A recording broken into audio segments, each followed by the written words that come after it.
Welcome to the land of now that's what I call music. This time we are at now 111, 111. And apologies, it's taken me a couple of weeks from release to actually get around to reviewing it. Little thing called life has been getting in the way. I hope you're all doing very well indeed. This is a series that was never intended to be a series, but over the weeks, months and now years has taken on its own life. It seems like a million years ago that I did the first ever one. It was only a couple of years ago, but it was right in the heart of the COVID era, which, fingers crossed, seems like a distant memory. It's now May. Is it May? It's just May 2022. So it's time for the first now of 2022. I'd like to say thank you to everyone who's given feedback on my other videos, particularly the people who've actually been waiting for this one. I think it's the first one people have actually been waiting for in advance, so that's progress. Thanks to everyone who's watched all the videos. I'm really surprised by some of the stats. Regular viewers will know that we look at the stats on YouTube to get an idea of how popular some of these songs are. And my own videos started off with barely even 24 views. No promotion whatsoever, not angling for subs or donations or anything like that. It's literally doing it for fun and for sort of chats and banters. But we've had well over 10,000 views for, as I see here, now it's 94, 95, 96, 97. I'm happy to say the ratios are good. Some are better than others, but they're all plus 70%, 80%, some even 90% likes. So yeah, it's certainly people have found these videos one way or another. There, now 83, 14,000 views. Now, when I look at the actual pop songs, we're sort of talking millions of views. So when I'm getting excited about 10,000, it puts it all into scale, really. But I'm just one guy pontificating about the songs on the Now videos. The guys who make them are obviously megastars across the universe. And we kick off this one with a very dramatic song indeed. I better start talking about the music. I've already been nearly 3 minutes and I've not got round to it yet, so let's waste no more time. It's over to Disney for the opening song here. And let me get all these contributors right, because there's an awful lot of them. Excuse pronunciations. Carolina Gaitan, La Gaita, Mauro Castillo, Adassa, Renzi Feliz, Diane Guerrero, Stephanie Bitches, and the cast of Encanto. Well, I reckon that's one of the longest artist credits ever to grace them now. So there we go, straight in with this song. Now, Disney have had an eventful year this year, haven't they? They've been up and down, and there's been all sorts of stuff going on there. You can read about that, and you can watch videos about the never-ending saga of Disney. We're just here to look at the music, and that is a good song. It's a very striking song indeed, and it's a good way of opening up the album. Not so good is Ed Sheeran, who did well last time with his last entry, but this one, Shivers, is nowhere near as good. It's just very formulaic, so I'm not going to play it. I'm going to rush straight on to the next one. Yeah, Ed can sing and everything, but that song's really got nothing special about it whatsoever. It's a sort of that pizzicato-driven two-step pop, but it's lacking any kind of real edge. All seems very formulaic, and yeah, not really very good. Much better is this one. George Ezra, Anyone for You, Tiger Lily. He's been around a fair few years by this point. Still small, with a big voice. This is very much a kind of live band sort of song. It's got drums in it. It's got guitars, including the one he's playing himself. I call it the modern day Rick Astley in terms of vocals, but it's nothing like Rick Astley in terms of music.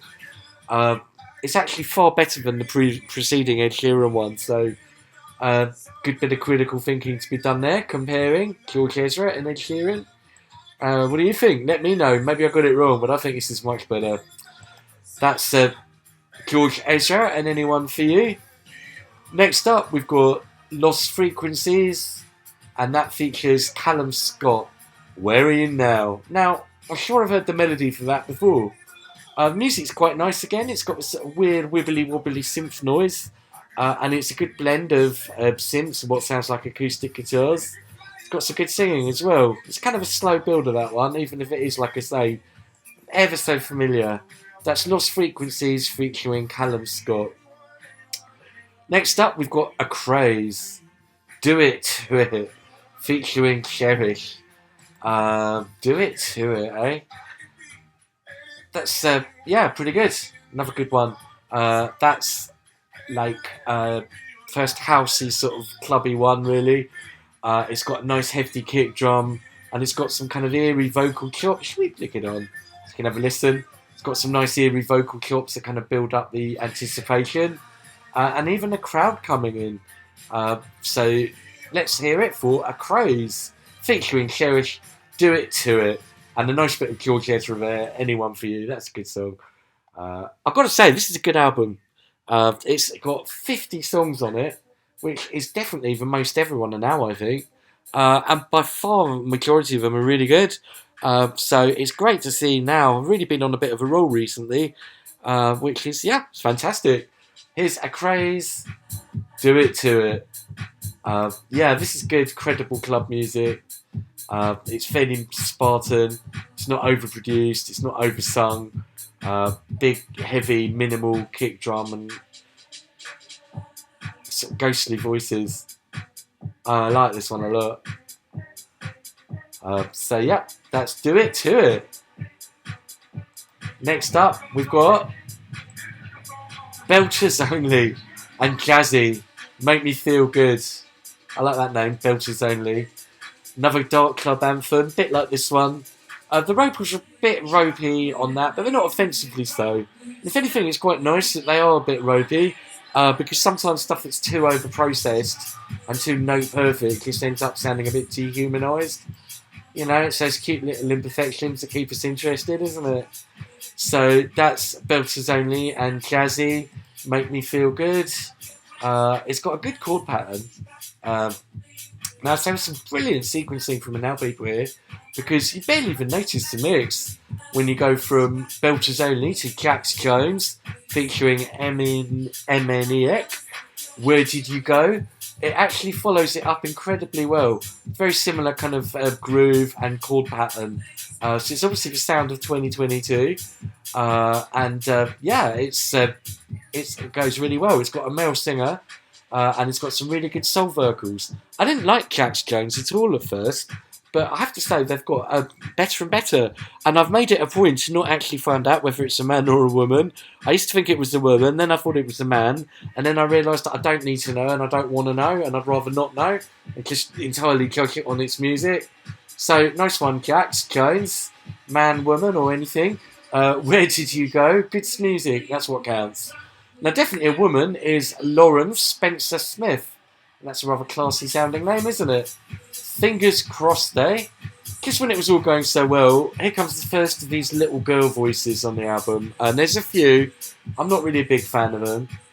And that said, despite her strangulated gurgles, it's actually quite an interesting song. The arrangement's fairly simple but effective, and there is some dynamics going on between the quiet verses and the loud driving choruses. And it lacks a heavy kind of drum beat, which is actually quite a brave artistic touch. What's not there is as important as what is there. So that one punches above its weight. Nice one, Lauren. That is Lauren Spencer Smith. Fingers crossed. Now, me old mucker Mimi Webb. I wasn't very impressed last time, and I'm still not really. It's not that bad. The music's okay. It's called House on Fire. And did we get on like a house on fire? Not really. The music's kind of vaguely rocky in the same vein as stuff like Kelly Clarkson and even Olivia Rodrigo. I won't stick it on. I'll stick on the next one. So that's House on Fire by Mimi Webb. It's kind of semi-rocky. I'm going to have to turn this next one up loud because it's hella quiet. What was I going to say about that one? Mimi Webb, House on Fire. That's right. I just watched a brilliant documentary, off topic a bit, but kind of on topic, about Brian Wilson and the Smile album. And there's a song on there called Mrs. O'Leary's Cow, subtitled Fire. And if you want to hear a song about fire, that's the one I'd recommend. When they first recorded it, loads of fires went off all around LA, and they were convinced it was the song. that caused it. Anyway, that's Fire, Brian Wilson, but I'm supposed to be talking about House on Fire by Mimi Webb, which it's not really that kind of flammable. It's not really a towering inferno. Now, no time to dive in. Billie Eilish. Once again, you have to turn the volume up to 11 because it's so quiet. At least it kind of builds a bit, being a Bond theme. Now, I was trying to think the first Bond theme on a Now album. I reckon it was Duran Duran, A View to a Kill, way back on Now 5. So, after all this time, good 37 years later, the Bond franchise is still going strong, and certain aspects of the music are still kind of the same, the drama of it. Obviously, Billie Eilish and Simon Le Bon have rather different vocal techniques. Billie Eilish is very kind of whispery, so it's kind of musically different, but it's still got those tropes that make a good Bond theme as it starts building anyway. Like all Billie Eilish songs, you can more or less kind of skip the first 2 minutes. Slightly strange sequencing, having been so good up to this point. We got Joel Corey, which should have been about 3 songs before. It's actually really good.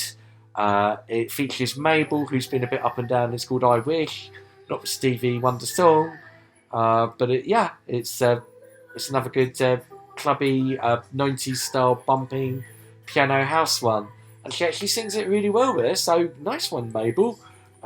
Improvements. That's what we like. Now, I didn't realise quite how many hits Gallagher had. I knew they'd had a lot, but they've had so many, they've actually got a greatest hits album out. Here's another one. Here's those Bond swells coming in. It's Melody by Sigala. The lyrics are a bit vapid. As Sparks might say, lyrically weak, but the music's the thing. It does get you pumping around, dancing, so you don't really notice. There was one thing in the lyrics. It sounded like she was saying dancing to Nirvana, which would have been a bit incongruous, given the total dearth of anything grungy on the music. But actually she's saying dancing till Nirvana. Maybe they're just waiting for the DJ to drop Come As You Are or something. Okay, Alesso and Katy Perry next. More up-tempo dance. It's a bit second-rate and a bit forced. You forget it the moment you switch it off. It's nothing bad, but nothing that really elevates it from the glut of similar sounding songs. Okay, Tiesto is back yet again with Ava Max and The Motto. I must say, it's about 25 years since Tiesto first became famous, and like a lot of his late period stuff of his, it's a bit second rate. No wrong notes or anything, everything's in the right place, but it just lacks any soul or passion or spark. You just think, why are you still making music? Why aren't you just sitting there by the swimming pool, just with your feet up? Now, if you wanted to make music that's like you want to make, fair play. And maybe this is what you want to make. But it just doesn't sound like it. It doesn't sound like it's got any fun to it. It doesn't sound like it's got any passion. It's just very autopilot. Maybe he just went through an expensive divorce and has got alimony even to pay. Where am I going? Right, Years and Years. Probably the most openly gay band on a Now album for years and years, really.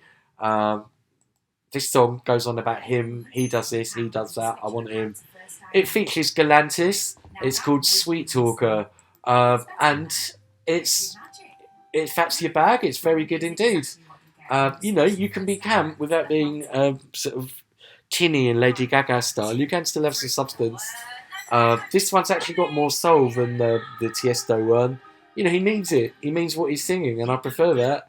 Anyone who kind of means what they sing, that's what's really important. Doesn't matter if it's a man singing to a man singing to a woman singing to a woman, dog singing to a cat.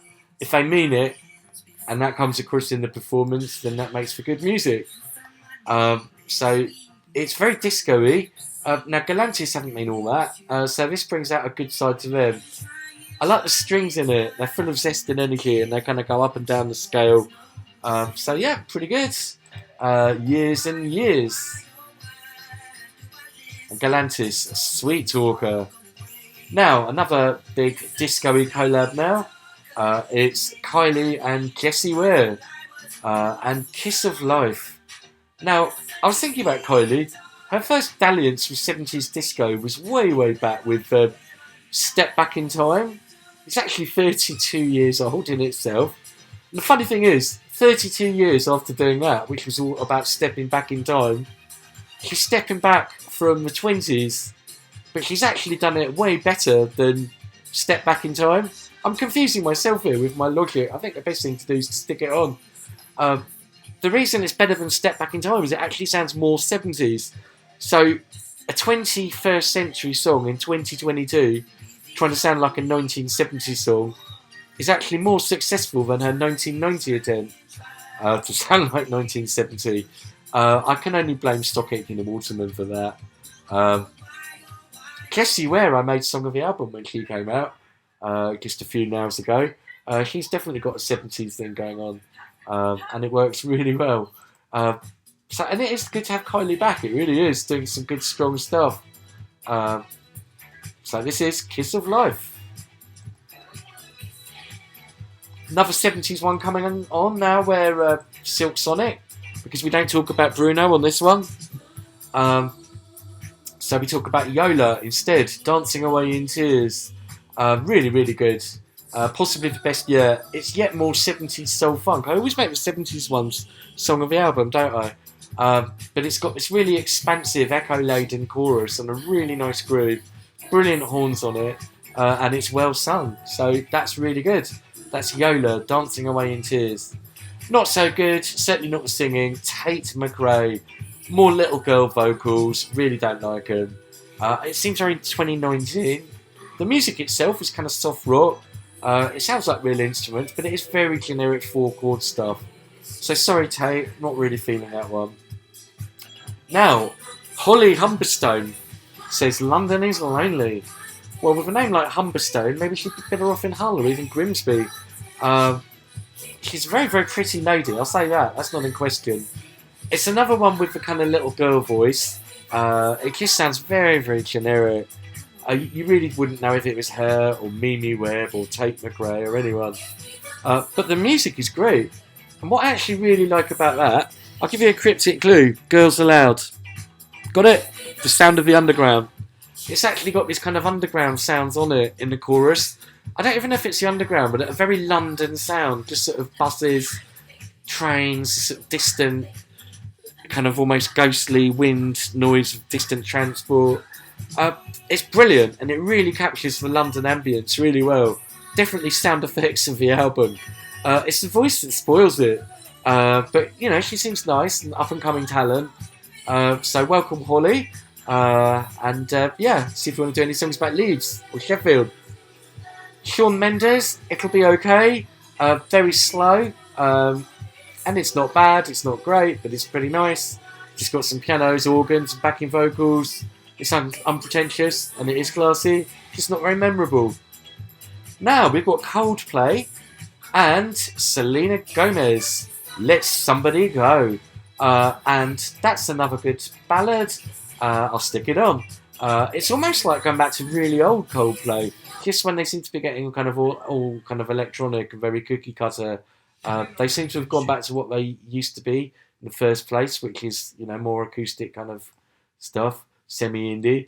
It's a nice touch having Selena on there. Definitely adds something. So let's get this one on. It's Let Somebody Go.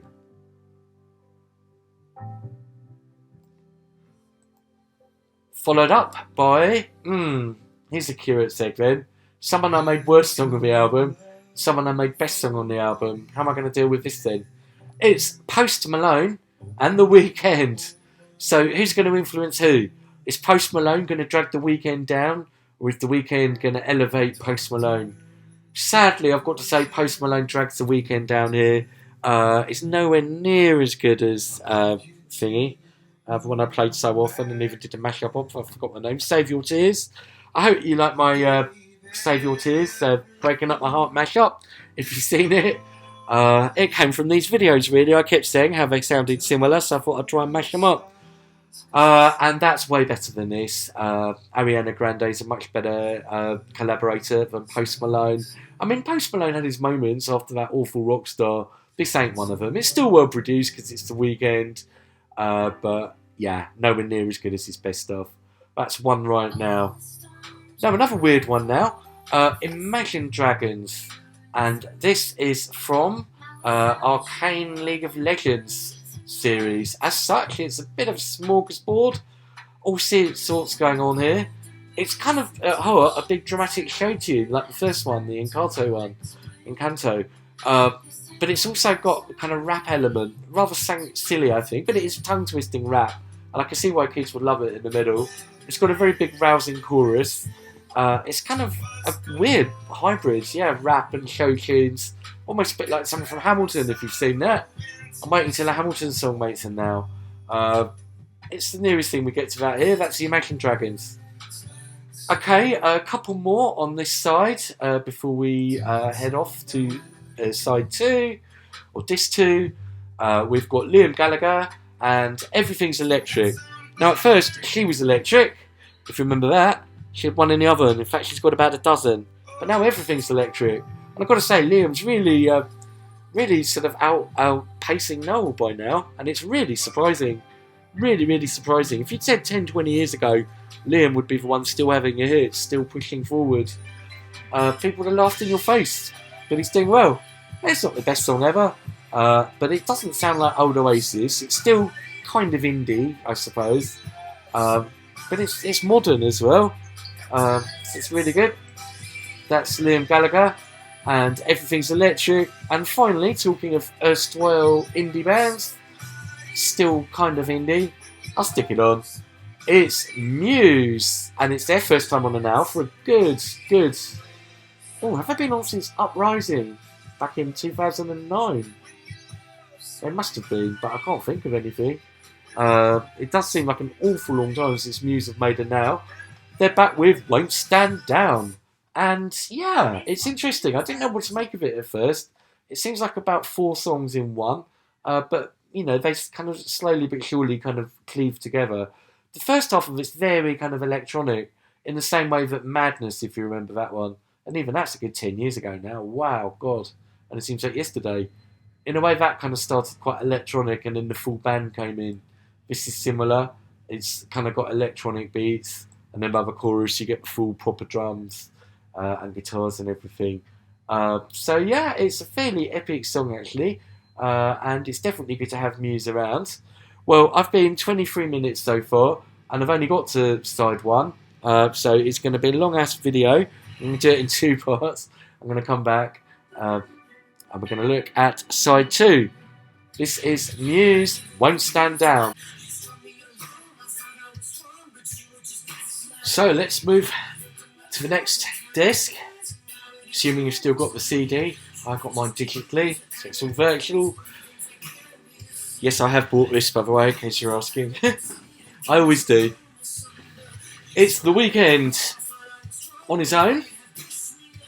Now, instead of his usual 1985 sounds, for The Sacrifice, he's gone back to something that sounds a bit more 1981. And it actually reminds me a bit of early Prince. And there's even a touch of Thriller in the bass department. I really do like the beats. And it's, you know, it would be a bit annoying if it was Song of the Album yet again. So maybe not this time. It's almost. Chorus is a little bit heavy-handed, but still it's damn sight better than almost everything else out there. Really good. Much better than Gayle.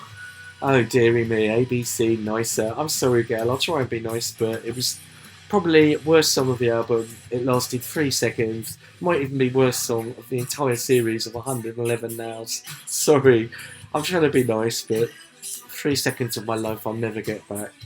Oh dear. Now, let's move on to a very, very strange one indeed. This is Luude, featuring none other than Colin Hay. Who's Colin Hay? Here's the man from Down Under. Song appeared on the very, very first Now 1, Men at Work. Here, remarkably, the song comes back. And it comes back in a very, very different form indeed. Kind of bassy, semi-dubstep, semi-D&B, with some really, really lovely flutes. It has to be said, all from the original, but in this context, they take on a whole different meaning. Yeah, what on earth to make of this? It's great. It's really, really good. It's pretty much one of the contenders to Song of the Album. Custard and Mustard shouldn't work, and in the wrong hands wouldn't work, but in the right hands works just like a dream. Listen to that bass. I believe they call that a Reese bass. Yeah, wow. And then, yep. Whoa. Brilliant. Yeah, very strange indeed. But really good. Okay, next up we have Regard and Years and Years and Hallucination. This is another good fun upbeat song. It's kind of boy bandy. It's very well produced. It's very tight. It's very punchy and well sung. It's got that kind of ATB slidey guitar sound again. So fair play for that one. Now Charlie XCX. Everyone seems to rave about her for some reason. She's here with Beg For You. This is a strange one. You know, I wasn't really sure about Charlie XCX at first. I really didn't like some of her stuff, and then some bits I kind of they came through and they got through to me. I always thought she sounded a bit like a poor man's Gwen Stefani. Now this is another song where one way or another is in the family tree of Bronski Beat's Small Town Boy. Rather randomly, because Small Town Boy by Bronski Beat was sampled by Supermode for Tell Me Why, which formed the basis for September's Cry For You, and that Cry For You forms the basis for, well, the chorus of Beg For You. And so, in one way or another, Jimmy Somerville is to be thanked for this song, and that connection goes even deeper. She keeps saying, "Don't leave me this way," albeit to a different melody, but it certainly seems like a homage to Jimmy Somerville, and it's actually very well constructed, and it's possibly one of the best Charlie XCX ones yet. It's got really good two-step beats, really well produced, much better than Justin Bieber. In fact, there's a run now of rather dicey ones. So what I will do is I will stick on a bit of Charlie XCS to get us through them safely. Charlie XCX, Beg For You. Featuring Rina Sawayama. Yep, a run of rather iffy ones now. We've got Ghost from Justin Bieber. It's not too bad, very formulaic. I like the kind of click-clacking beats. It's a bit of a waste of good production skills on an essentially rather nothingy song. Cat Burns, the first of two feline ladies. It's got annoying vocals, loads of fucks. It's irritating, and to be honest, it's misguided as fuck. Oh, I said fuck. So I can't really complain, can I? But, you know. The Anxiety and Willow. Another one that's a bit weird. So it's actually The Anxiety, Willow, and Tyler Cole. I think The Anxiety are Willow and Tyler Cole, but I could be wrong. Meet me at our spot. Where's our spot then? The service area on the M62. The music's quite nice. It's got these nice gentle guitars and nice beats, and I like the ghostly backing vocals. I like the harmonies. I don't like the lead vocals, I'm sorry. They sound like a cat in pain. It's kind of a playground chant. It's a weird one. Right, anyway. Is it time to talk about Bruno? Are we allowed to? Or should we not talk about Bruno? Well, it's Silk Sonic back yet again. Bruno and Anderson are Silk Sonic smoking out the window.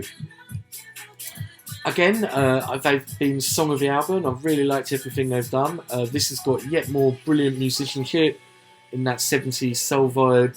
Bass is great, the drums are good. It kind of loses the point of the word bitch. Not just because it's rude, but it just sounds incongruous. Put it this way, can you imagine any of the soul bands on Soul Train on who it's clearly modelled? Can you imagine any of them singing bitch? So it kind of loses a quarter of a point for that maybe. It's still really good though. Just a shame. Now the second cat lady, Doja, of that moniker, of that ilk. Or elk indeed, after Cat Burns. I like the Latin groove, I'm not sure about the vocals, a bit stylised. Then when we get the motherfucker, she's just kills the mood. Not for the first time.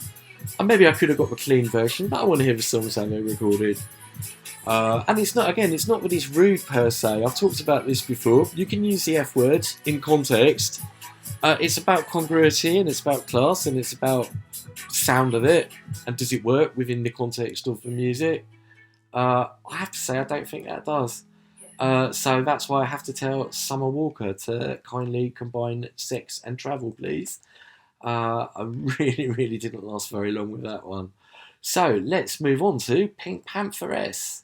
Pink Pantheress, what can I tell you about this one then? Well, it's some really quality two-step beats, actually. Two steps kind of come back quite well. This one's got class. The lyrics are a bit poetic.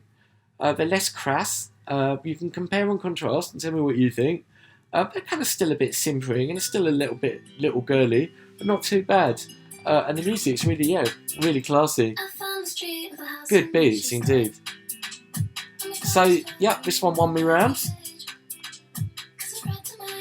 Critical thinking.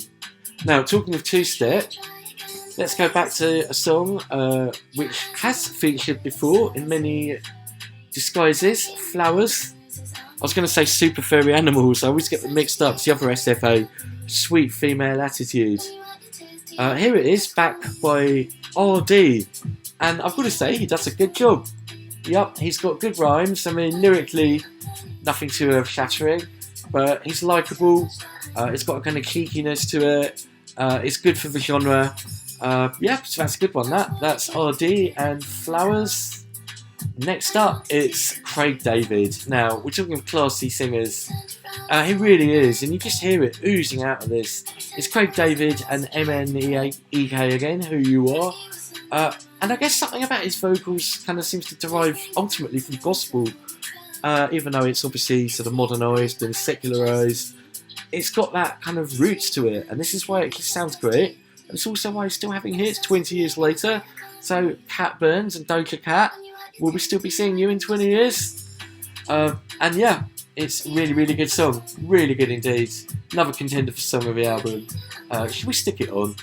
Who You Are by Craig David. And it sounds a bit like this.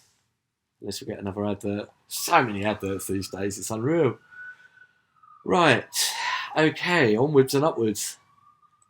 This is a long album. This is a marathon. Congratulations to anyone who's making it all the way through this video. I'm struggling. Not because I don't like it, it's just so much to say. Ella Henderson, Brave. It's a big song, it's very big, and all in all I like it. It's kind of got a few irritating features here and there, but I think the big gospel-y choruses more than make up for the annoying bits. So that's pretty cool. Now, another good collab, Clash of the Titans. Richard Ashcroft featuring Liam Gallagher. Come on people, we're making it now. It's nothing really special per se, but it's two big beasts and it's a good cover. They've definitely got chemistry, and it's rousing and it sounds kind of authentic. So that's good. Nice to have them back. Next up we have another really good one. I'll stick this one on as well. Trying to play as many as I can.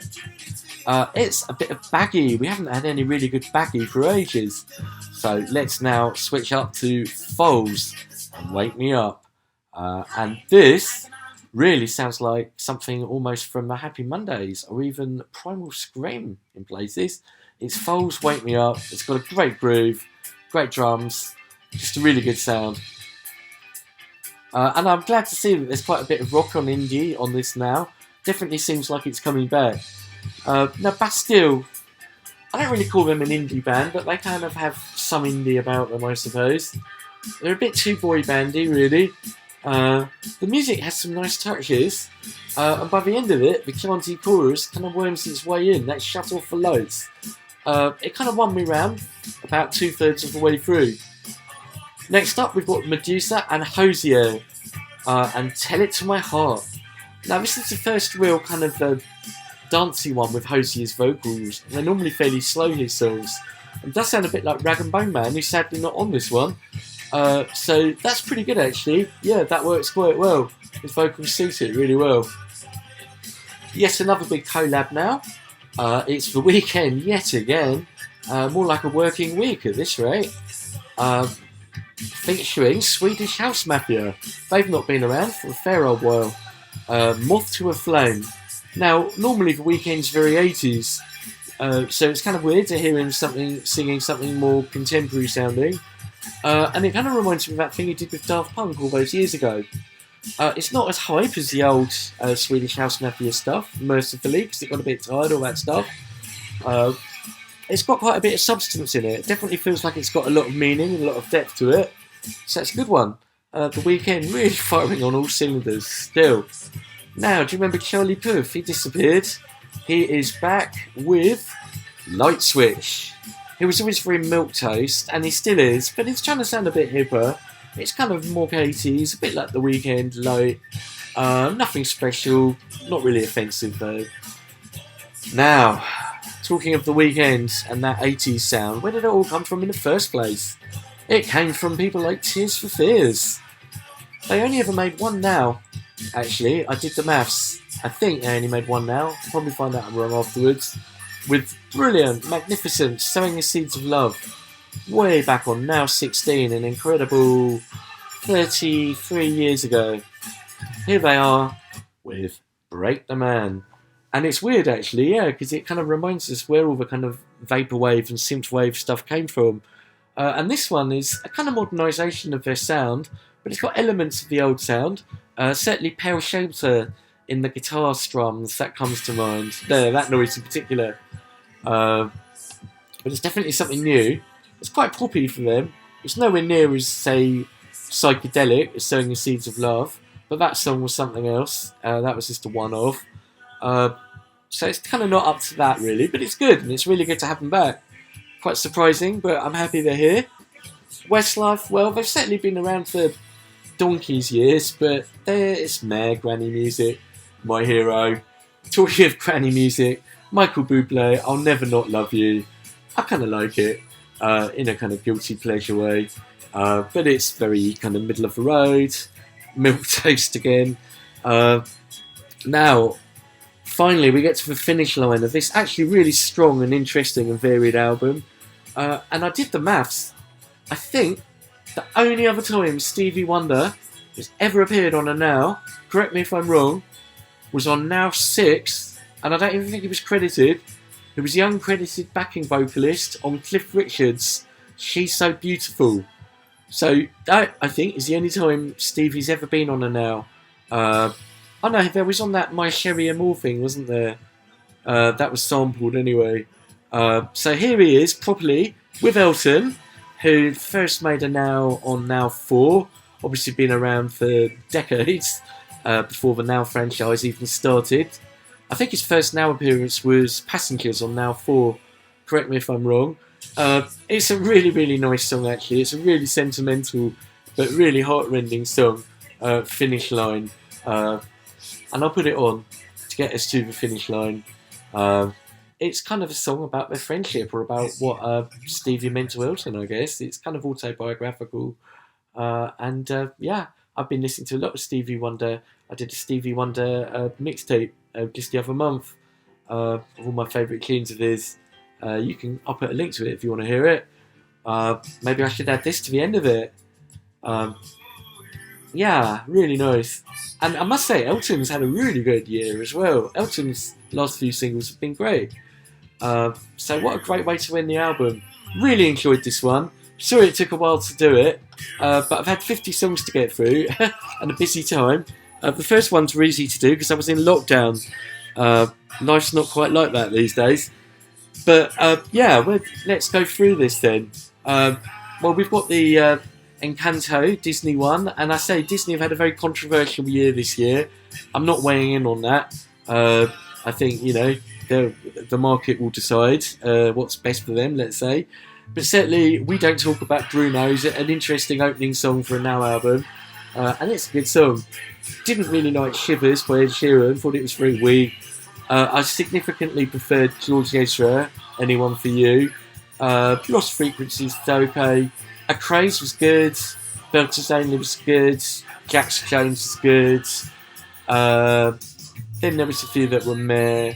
Billie Eilish, will it go down as a classic Bond theme? I don't know. It's not too bad. Sigala, they got their greatest hits out, so I think a good chance to appreciate the stuff they've been doing these last few years. Then some more fairly weak ones. Some disco, courtesy of Years and Years. Kylie and Jessie were best of all that lot. I think Yola, Dancing Away in Tears. But Holly Humberston one had some interesting things going on. And be interesting to see how she develops. Coldplay are back to quality again with Selena Gomez. The Imagine Dragon ones was interesting. Then Muse and Liam Gallagher, some sort of old stars still flying the flag. Sacrifice by the Weekend was good. Gayle was horrible, worst song of the album. One of the best songs on the album, Luude featuring Colin and Down Under, remarkable piece of work. Charlie, XCX, Big Fuse, okay. Didn't like Hatburn's March. Didn't like the anxiety stuff. Have we reached peak? Silk Sonic.